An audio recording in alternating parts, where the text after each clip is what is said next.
Dia tidak hanya pergi begitu saja. Dia menghancurkan segala yang telah kamu bangun. Kepercayaan, kerentanannya, dan kesetiaanmu seolah-olah semuanya tak berarti. Dia tersenyum saat kamu terluka. Dia melanjutkan hidupnya sementara kamu hampir tak bisa bernapas. Dan itu tepat yang dia harapkan. Dia ingin kamu terjatuh, terperosok dalam kesedihan, menelepon, mengirim pesan, memohon. Dia berpikir dia akan menjadi hantu yang menghantui malam-malammu, sementara dia tidur nyenyak di pelukan orang lain. Namun yang dia tidak ketahui adalah diammu. Bukan karena kelemahan, bukan karena kamu hancur, tetapi karena kamu sudah tak ingin terjebak lagi dalam permainannya. Kamu pergi, bukan karena kalah, tapi karena akhirnya kamu tahu harga dirimu. Sekarang egonya merasa lapar, kamu tak hancur, kamu tak memohon, kamu hilang. Dan di dalam ketidakhadiranmu, ilusi yang dia bangun mulai runtuh. Dia kira kamu akan hancur, padahal kamu sedang membangun kehidupan yang begitu kuat, sampai dia bahkan tak akan mengenali pria yang dulu dia tinggalkan. Kamu tidak berada di sini karena kebetulan. Kamu ada di sini karena ada sesuatu dalam dirimu yang sudah lelah.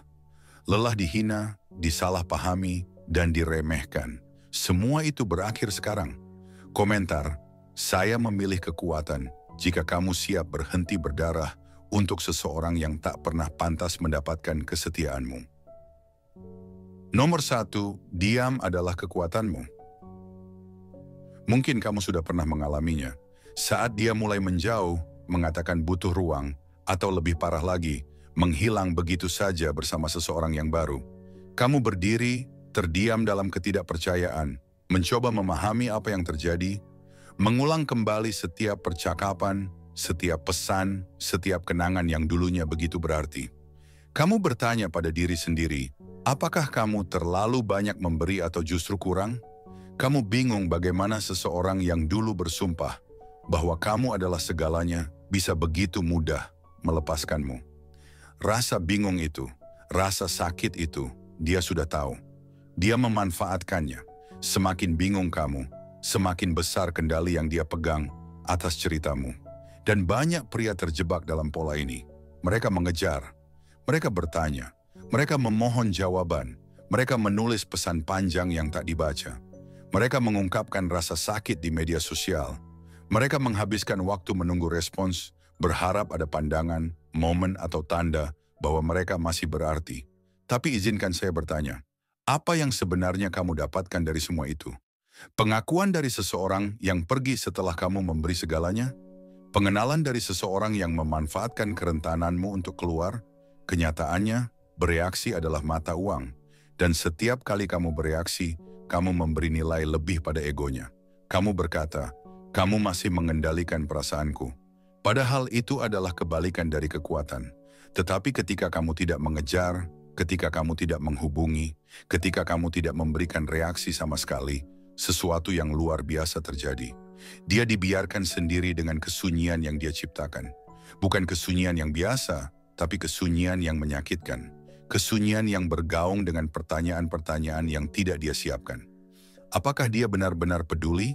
Kenapa dia tidak mengatakan apa-apa? Apakah saya tidak sepenting yang saya kira?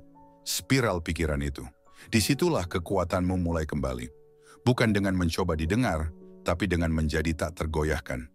Kamu lihat, kekuatan tidak selalu datang dari tindakan. Terkadang, menahan diri untuk tidak bertindak justru mengkomunikasikan kekuatan lebih keras daripada kata-kata. Ketika kamu pergi tanpa memberikan penjelasan, ketika kamu mengambil semua perhatian, cinta, energi dan emosimu, dan memfokuskan semuanya pada dirimu sendiri, kamu sedang melakukan apa yang diajarkan oleh para Stoik. Menguasai apa yang ada dalam kendalimu dan melepaskan apa yang tidak. Salah seorang mengatakan, bukan karena hal-hal yang mengganggu kita, tapi bagaimana kita menafsirkannya. Jika kamu melihat perpisahan itu sebagai penolakan, kamu akan menderita. Tapi jika kamu melihatnya sebagai sebuah kesempatan untuk kembali ke dirimu sendiri, kamu akan terjaga. Dan kewaspadaan ini bukanlah ledakan amarah, bukan juga pasif-agresif. Itu tenang, penuh percaya diri, dan tak tergoyahkan. Kamu mulai membaca buku, membangun tubuhmu, mengembangkan bisnismu, berjalan dengan lebih tegap, bernapas lebih pelan. Kamu tidak lagi menginginkan penutupan karena kamu telah menemukan kejelasan. Kamu tidak lagi memutar ulang kata-katanya karena itu tidak lagi mendefinisikanmu. Dan ketika akhirnya dia memeriksa profilmu dan menemukan tidak ada apa-apa, tidak ada rasa sakit, tidak ada reaksi, tidak ada jejak kebutuhan, dia merasakan gangguan. Dia seharusnya tidak bisa dilupakan, tapi sekarang dia hilang. Bukan dari ingatan, tapi dari kepentingannya. Dan itu lebih dari sekedar pidato, konfrontasi penuh air mata, atau pengakuan.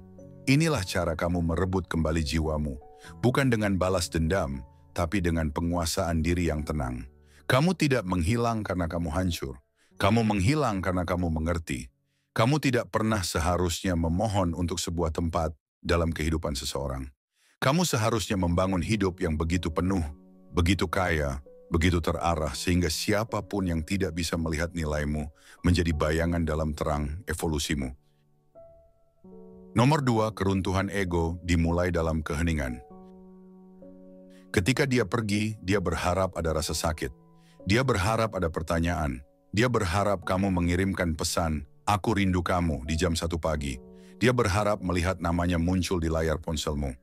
Dia berharap mendengar cerita tidak langsung, mengharapkan merasakan keputusasaanmu. Ini bukan selalu strategi yang disadari, tapi merupakan ritme psikologis.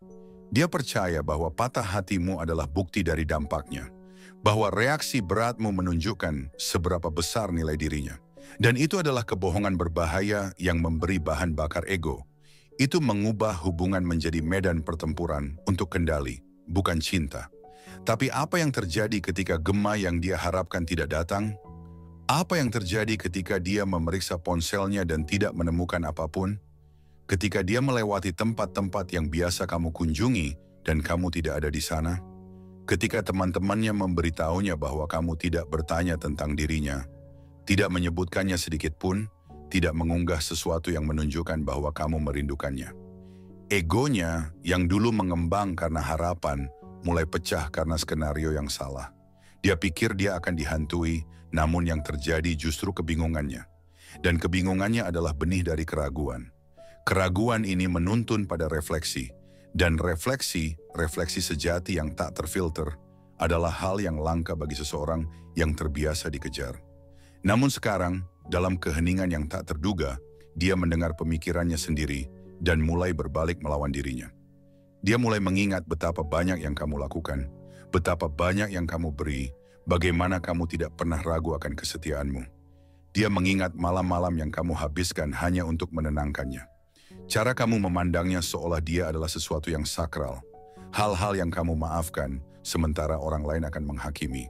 Dan perlahan, gambaran dirinya sebagai korban yang merasa lebih besar darimu mulai kabur. Sebagai gantinya, muncul pemahaman yang tak siap dia terima. Dia telah meninggalkan sesuatu yang langka dan mungkin tidak akan pernah mendapat kesempatan itu lagi. Nomor 3, menahan diri untuk memberikan validasi. Setiap kali kamu menghubunginya setelah dia meninggalkanmu, setiap kali kamu melihat cerita-ceritanya, atau mengirim pesan seperti, "Aku cuma mau ngomong," atau "Aku masih mikirin kita," kamu memberikan sepotong rasa hormat dirimu sendiri. Seolah-olah kamu mencoba membeli kembali tempatmu dalam hidupnya dengan serpihan kerentanannya. Dan yang tragis adalah kebanyakan pria tidak menyadari bahwa ini adalah pemberian. Mereka menganggapnya sebagai cara untuk sembuh, untuk kembali terhubung, untuk mendapatkan penutupan. Padahal yang terjadi hanyalah memberitahu dia bahwa meski setelah semua ketidakhormatan dan setelah ditinggalkan, dia masih memegang kunci kedamaianmu. Dan dia menyimpannya seperti trofi di egonya. Sekarang, pikirkan ini. Apakah kamu pernah sadar bagaimana reaksinya ketika kamu tidak menghubunginya? Ketika kamu tidak merespon, ketika kamu tidak terlibat? Kebingungannya mulai muncul karena validasi yang dia harapkan menghilang. Dan bukan hanya menghilang, itu lenyap begitu saja. Sebagai gantinya, ada pertanyaan yang tidak bisa dia jawab. Apakah aku tidak pernah berarti? Karena ketika kamu berhenti memvalidasi pentingnya dia dalam hidupmu, kamu menghilangkan cermin yang memantulkan gambaran yang ingin dia percayai tentang dirinya sendiri. validasi tidak selalu berupa pujian.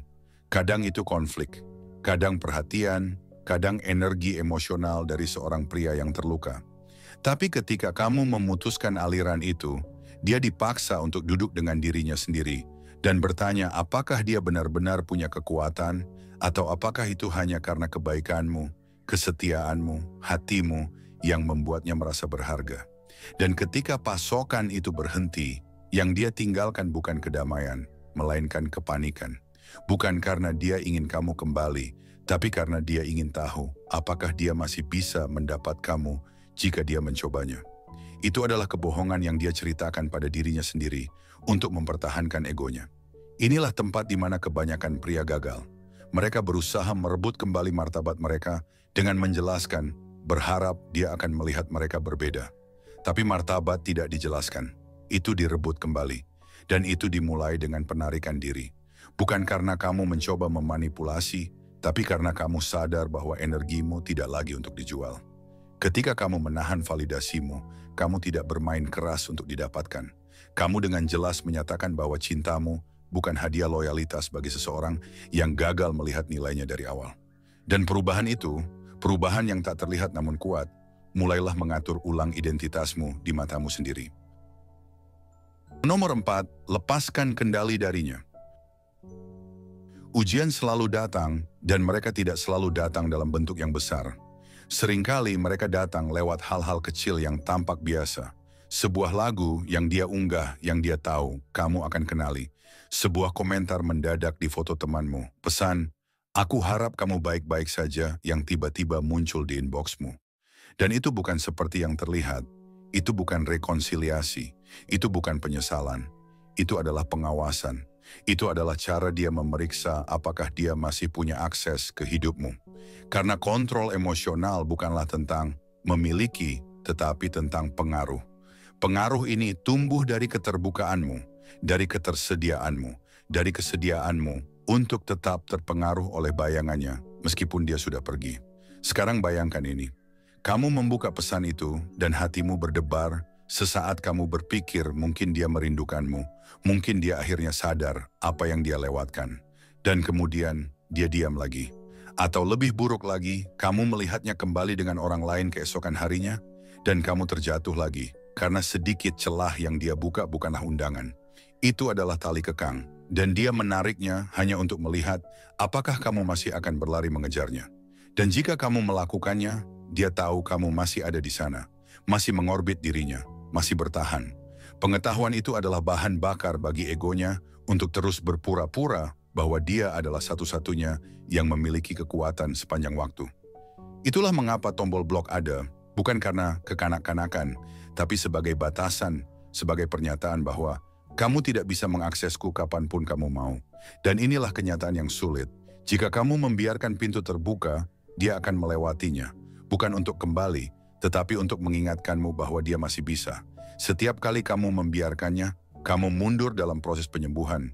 Karena kamu tidak hanya mengunjungi dirinya lagi, tetapi mengundang kembali dinamika di mana dia memiliki kendali, di mana dia bisa menentukan ritme, di mana dia mengatur kapan kamu merasakan kedamaian, dan kapan kamu merasakan rasa sakit. Jadi apa langkahmu? Langkahmu adalah pemutusan, bukan sebagai hukuman, tapi sebagai perlindungan, bukan sebagai drama, tapi sebagai disiplin. Karena kebebasan bukan datang dari tidak peduli, tapi dari tidak dapat dijangkau oleh orang yang mengajarkanmu untuk meragukan dirimu sendiri. Kamu memotong akses karena akhirnya kamu mengerti bahwa hatimu bukan pintu putar bagi orang-orang yang menganggapnya seperti toko serba ada. Dan ketika dia menyadari bahwa dia tidak bisa menjangkau kamu lagi, tidak peduli seberapa halus, tidak peduli seberapa digital, itulah saat cerita berubah. Karena sekarang dia tidak lagi yakin apakah dia yang melepaskan atau dia yang ditinggalkan. Dan perubahan itu, kebingungan mental itu, ketidakhadiran kontrol itu, itulah tempat penyembuhanmu mempercepat. Kamu tidak lagi menunggu, mengamati, atau bertanya-tanya. Kamu sedang membangun kembali dalam diam, bangkit dengan fokus, bergerak maju tanpa membawa bayangannya di belakangmu. Dan keputusan itu, pemutusan yang bersih, adalah yang membuatmu tak tersentuh. Bukan karena dia tidak bisa menghubungimu, tetapi karena meskipun dia bisa, kamu tidak akan menjawab lagi. Nomor 5, berhentilah meminta dengan penuh emosi. Setiap kali kamu menghubunginya setelah dia menghancurkanmu, setiap kali kamu mengirim pesan yang mengatakan, "Aku hanya ingin bicara," atau "Aku butuh penutupan," kamu hanya merusak dirimu sendiri. Bukan karena kamu lemah, tetapi karena kamu tidak pernah diajarkan bahwa cinta sejati tidak perlu dipaksa. Pada akhirnya, kamu mulai merasakan malu yang semakin dalam, bertanya-tanya apakah jika kamu mengatakannya dengan cara lain, apakah pesanmu bisa membuatnya peka. Tetapi kenyataan yang menyakitkan dan menyembuhkan adalah ini.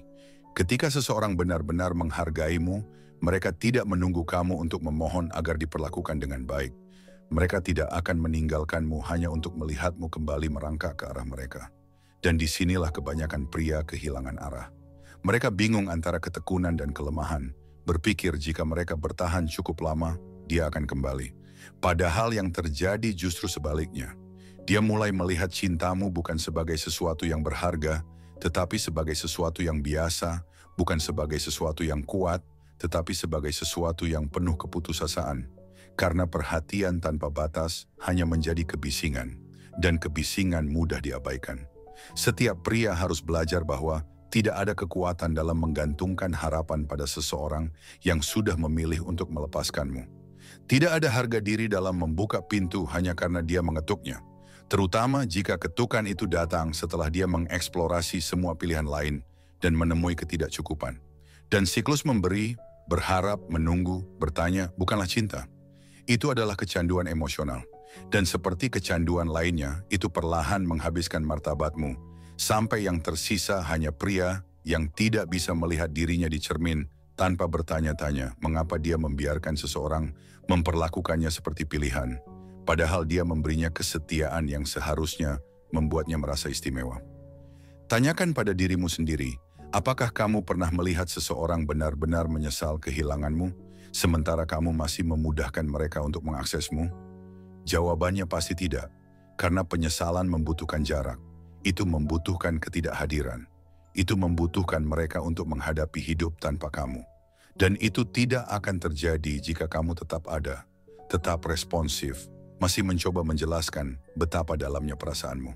Pria yang berhenti dalam siklus memohon emosional tidak melakukannya karena dia berhenti mencintai. Dia melakukannya karena dia mulai menghargai cintanya cukup untuk melindunginya dari dihancurkan lagi. Perubahan dari mencari penutupan menjadi menciptakan batasan adalah tempat cerita barumu dimulai. Bukan cerita tentang berusaha lebih keras, tetapi tentang melepaskan.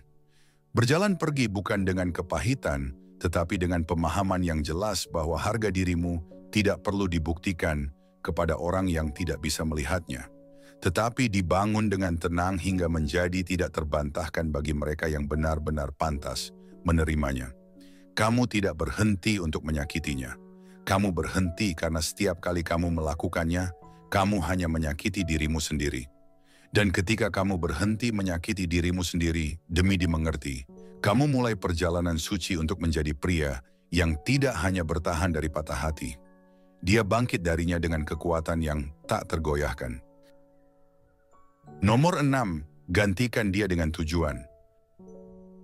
Ada kekosongan yang muncul saat dia pergi, dan banyak pria mencoba mengisinya dengan pengganti. Wanita lain, bergulir tanpa henti, malam panjang dihabiskan untuk menatap kosong. Namun yang perlu kamu sadari adalah bahwa ruang yang ditinggalkannya itu sangat penting. Bukan karena siapa dia, tetapi karena apa yang kamu biarkan tumbuh di dalamnya. Pengabdian, perlindungan, dan impianmu. Ketika dia pergi, kamu tak boleh membiarkan energi itu terbuang begitu saja. Kamu harus mengumpulkan itu, mengalihkan, dan mengarahkan energi itu menuju sesuatu yang lebih besar dari hubungan itu. Karena tragedi terbesar bukanlah kepergiannya, tetapi kamu yang kehilangan dirimu sendiri setelahnya. Disinilah proses pemulihan dimulai, bukan dengan membuktikan bahwa dia salah, tapi dengan membuktikan bahwa kamu benar. Menulis tentang potensimu, menulis tentang kemampuanmu untuk menciptakan, berkembang, dan bangkit. Bahkan setelah pengkhianatan yang paling menyakitkan. Ini bukan hanya kata-kata motivasi, ini adalah strategi untuk jiwamu. Ketika kamu memilih mengganti dia dengan tujuan, Kamu berhenti mengejar kenangan dan mulai membangun warisan, berhenti melihat ke belakang dan mulai bergerak maju, hingga masa lalumu menjadi catatan kaki dalam kisah kebangkitanmu. Pikirkan ini, setiap jam yang dulu kamu habiskan untuk memikirkan dia, menunggu, berdebat, merencanakan. Bagaimana jika energi itu digunakan untuk menulis buku, membangun tubuh, memulai bisnis, atau belajar sesuatu yang membakar semangatmu?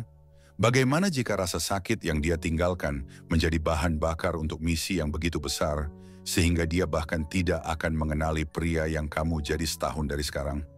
Tujuan bukan sekadar pengalihan, itu adalah kebangkitan. Setiap pria besar yang pernah menghadapi kehancuran memahami ini. Apa yang kamu beri perhatian tumbuh, dan jika kamu terus memberi makan rasa sakit itu, ia akan berkembang. Tapi jika kamu kelaparan itu, dengan mengisi hidupmu dengan arah yang bermakna, itu akan layu. Dan kamu mulai hidup, bukan sebagai reaksi terhadap apa yang dia lakukan, tetapi dalam pengabdian kepada siapa kamu akan menjadi. Ketika dia memeriksa kamu, dia tidak akan menemukan kepahitan, kesedihan, atau pria yang masih menunggu. Dia akan menemukan hantu. Bukan karena kamu menghilang, tetapi karena kamu berkembang menjadi seseorang yang versi dirinya yang dulu tak bisa lagi mengaksesnya. Karena kamu memilih jalur tujuan. Dan jalur itu tak memberi tempat untuk mereka yang tak percaya padamu saat mereka punya kesempatan. Jadi mulailah hari ini, bukan dengan pengumuman dramatis tetapi dengan tindakan diam-diam. Mulailah menulis jurnal, usaha sampingan, perjalanan kebugaran, kelas, percakapan berat dengan dirimu tentang siapa yang ingin kamu jadi. Kemudian eksekusi hari demi hari, napas demi napas, hingga pria yang kamu jadikan merasa bahwa rasa sakit yang memulai perjalanan itu layak. Karena tak ada yang, dan saya maksudkan tak ada yang, menyembuhkan seperti tujuan. Dan ketika kamu menemukan tujuanmu, kamu akan menyadari bahwa dia tidak pernah menjadi tujuan, hanya percikan yang menyalakan transformasimu. Nomor 7, saksikan dia mengejar ketidakhadiranmu. Bagian tersulit dalam meninggalkan bukanlah perpisahannya, melainkan keheningan yang mengikuti. Bukan keheningan yang mengelilingimu, melainkan keheningan yang tumbuh dalam dirinya ketika dia menyadari bahwa pria yang dulu dia kira bisa selalu dia dapatkan, kini tidak lagi dalam jangkauannya. Awalnya, dia tidak merasakannya. Dia terlalu sibuk dengan perhatian, gangguan atau validasi sementara. Namun waktu tidak menyimpan rahasia. Pada akhirnya, pikirannya berputar kembali ke pria yang menghilang tanpa teriakan. Pria yang tidak memohon, pria yang tidak meminta kesempatan lain. Dan ketidakhadiran itu mulai terasa lebih seperti hukuman daripada kedamaian. Bukan karena kamu berniat menyakitinya, tapi karena ruang yang dulu kamu isi sekarang menjadi cermin. Dan di cermin itu, dia tidak melihat wanita yang pernah dipuja. Dia melihat seseorang yang menghancurkan sesuatu yang langka. Ini bukan soal balas dendam. Ini tentang eksistensi, tentang beratnya kehilangan sesuatu yang tidak dihargai hingga terlambat. Karena ketika seorang wanita mengharapkanmu untuk hancur dan kamu tidak, ketika dia mengharapkanmu untuk berjuang dan kamu tetap tenang, ketika dia mengharapkanmu untuk mengejar, tetapi kamu malah membangun, kekacauan emosional yang mengikuti bukan lagi milikmu. Itu miliknya. Dan perubahan itu, pembalikan itu, keruntuhan batin yang terjadi dimulai dengan diam. Pertama dengan rasa ingin tahu, kemudian kebingungan, dan akhirnya ketidaknyamanan emosional penuh ketika dia menyadari bahwa tali kekang emosional yang dia kira masih dipegangnya, kini berubah menjadi udara. Sekarang dia menggulir pesan-pesan lamamu, melihat foto-foto lamamu, memeriksa namamu di setiap aplikasi untuk melihat apakah kamu online, dan tiba-tiba muncul pertanyaan di kepalanya. Apa jika dia benar-benar sudah move on? Apa jika saya hanya sebuah bab, bukan cerita utuh? Apa jika saya membuat kesalahan besar sehingga saya tidak akan pernah mendapat kesempatan lagi? Dari sana, perilaku mulai muncul. Unggahan samar yang ditujukan untukmu, teman-teman bersama yang dia hubungi. Like acak dari akun yang hampir tidak kamu kenal. Kamu mungkin bertanya, apakah dia benar-benar merindukanku? Atau apakah dia merindukan kendali yang telah dia hilangkan? Dan jawabannya tidak lagi penting karena intinya adalah ini. Kamu tidak lagi bereaksi, kamu tidak lagi merespons. Bukan karena kamu ingin bermain-main, tapi karena kamu telah berevolusi jauh melampaui versinya tentang dirimu, bahwa perhatiannya sekarang terasa seperti gangguan, bukan hadiah. Dan dalam kejelasan itu, kamu mendapatkan sesuatu yang tak bisa diambil darimu lagi. Kedaulatan emosional. Kemampuan untuk pergi dari apa yang dulu kamu kira tak bisa hidup tanpa itu dan tidak pernah menoleh ke belakang. Ketika dia berjuang untuk menciptakan perhatian, validasi, dan pujian yang dulu mengalir darimu seperti air, dia mulai memahami sesuatu yang brutal dan transformatif. Dia tidak hanya kehilangan seorang pria, dia kehilangan versi dirinya yang ada ketika dia memiliki akses kepadamu karena keberadaanmu membuatnya merasa penting. Sekarang ketidakhadiranmu memaksanya untuk menghadapi kebenaran tentang siapa dirinya tanpa pantulan itu. Dan kebenaran itu lebih menyakitkan daripada penghinaan apapun yang bisa terjadi. Lebih dalam daripada pesan apapun yang dia kira dia inginkan darimu. Karena itu tidak pernah tentang mendapatkanmu kembali. Itu tentang mengonfirmasi bahwa dia masih berarti. Dan sekarang dia tidak bisa, dia dibiarkan dengan kenyataan yang tidak pernah dia persiapkan. Pria yang dulu bersinar saat mendengar namanya kini berjalan melalui hidup tanpa terpengaruh oleh bayangannya. Dan itu bukan kemarahanmu, bukan kesedihanmu. Itu adalah konsekuensi nyata dari meremehkan cintamu. Karena tidak ada yang lebih menakutkan bagi seseorang yang memanfaatkan perhatian lebih dari menjadi tak terlihat bagi seseorang yang dulu melihatnya sebagai segalanya. Ingatlah ini, kamu bukan sekadar pria yang ditinggalkan. Kamu adalah pria yang bangkit. Bangkit dengan kekuatan yang lebih besar, kebijaksanaan yang lebih mendalam, dan pemahaman yang lebih baik tentang nilai dirimu.